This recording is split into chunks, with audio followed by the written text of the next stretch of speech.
Get it?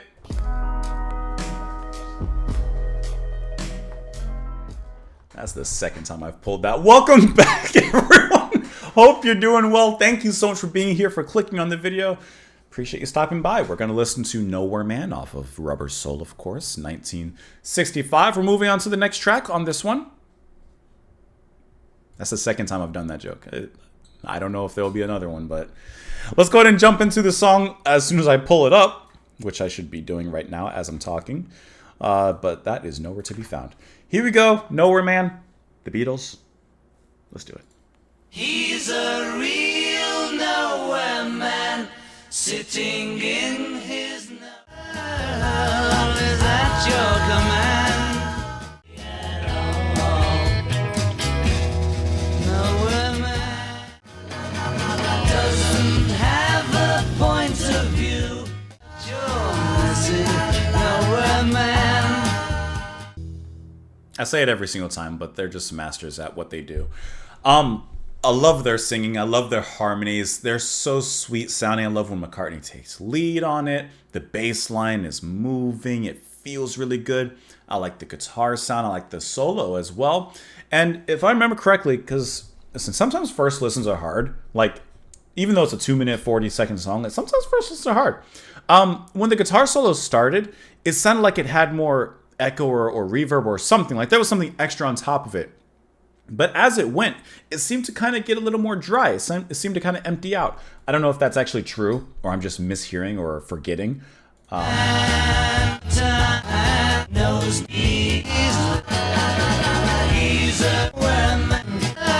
Oh, it was there. Instead of me skipping around trying to find it again. Either way, I just thought that sounded really, really nice. I like the change in the music that happened as well. It's very subtle. The notes that they choose, the scale in which they sing is very satisfying to listen to. I like the little bit of, I don't know, marching fill that Ringo put in there in that little transition to the next section. Just a little rat-a-tat-a-tat-a-tat, just to move you forward. It's just a really wonderful song. That's it. It's the Beatles. Like, what else do you want? Except for a wonderful song. And I actually really like the lyrics as well. He's a real nowhere man, sitting in his nowhere land, making all his nowhere plans for nobody. Doesn't have a point of view, knows not where he's going to. Isn't he a bit like you and me? Nowhere man, please listen. You don't know what you're missing. Nowhere man, the world is at your command. I feel like this is just about a person who doesn't know where they want to go, doesn't know what they want to do, isn't really putting any effort into anything. They're just kind of existing, and they're content with that. I love the line in the chorus where he says, nowhere man, the world is at your command.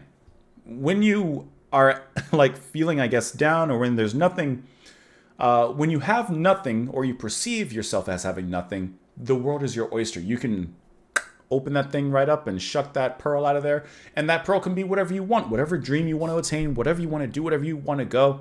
You have the potential for that. So right now you might be at 0, give it a little bit and you'll be at 60. He's as blind as he can be, just sees what he wants to see. Nowhere man, can you see me at all? I like that. I like how the question changes.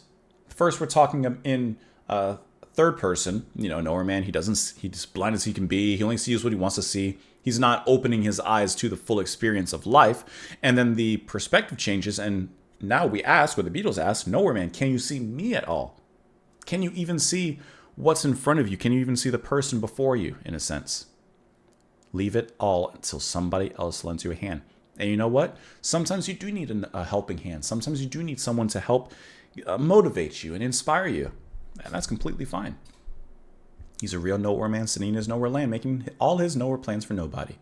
And it goes on from there. Let's see. This song has a long Wikipedia article. I mean, it's not long, but it's long, you know. Too long for me to read every single thing here and just baby bird it to you, but it does say that the single peaked at number 3 on the Billboard Hot 100 and number 1 on the chart compiled by World Record magazine. Let's see. It describes a man with no direction in his life, of course. It says it is one of the first Beatles songs to be entirely unrelated to romance or love and marks a notable example of Lennon's philosophically oriented songwriting. They sing the song in a 3-part harmony. The lead solo was performed in unison by Harrison and Lennon. So maybe that's why. Maybe they began kind of together, but then one kind of tipped out near the end. Says towards the end of the production for this album, Lennon had difficulties in coming up with a new song. He spent over 5 hours trying to come up with another song and eventually decided to lay it down. During his idling, Lennon suddenly thought of himself as being a nowhere man. I like that. I like where it came from, not from observing someone else, but observing just himself. Lennon then shared the lyrics with McCartney. McCartney said that Lennon wrote the song for himself, personally interpreting it to be about his marriage, and described it as an anti-John song. Lennon had written the song in third person, deciding to end the song with the lyric, "Isn't he a bit like you and me?"